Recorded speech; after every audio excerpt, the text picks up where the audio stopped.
Évangile de Jésus-Christ selon saint Luc. En ce temps-là, comme les foules s'amassaient, Jésus se mit à dire : « Cette génération est une génération mauvaise.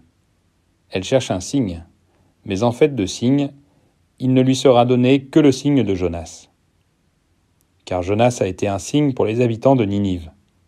Il en sera de même avec le Fils de l'homme pour cette génération. Lors du jugement, la reine de Saba se dressera en même temps que les hommes de cette génération, et elle les condamnera. En effet, elle est venue des extrémités de la terre pour écouter la sagesse de Salomon, et il y a ici bien plus que Salomon. Lors du jugement, les habitants de Ninive se lèveront en même temps que cette génération, et ils la condamneront.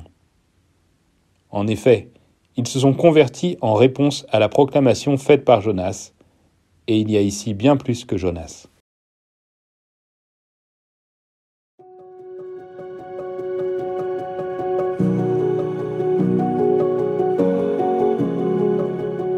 Jésus nous a invités lundi à la charité concrète et hier à la prière.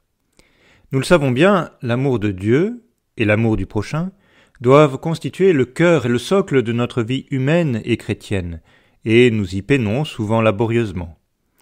Les contemporains de Jésus étaient certainement d'accord avec cette double invitation, et pourtant, la conversion n'est pas venue.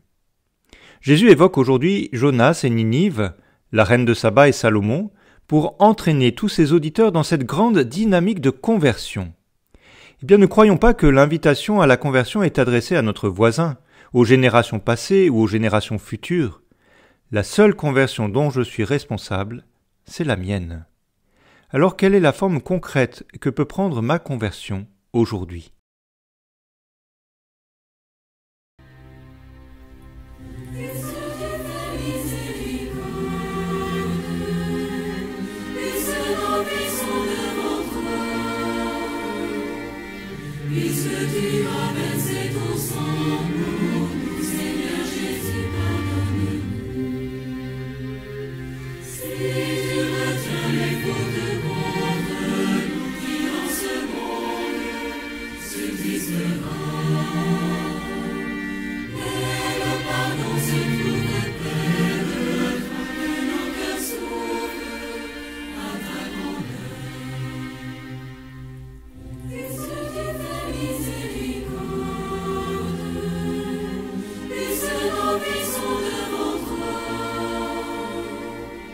Puisque tu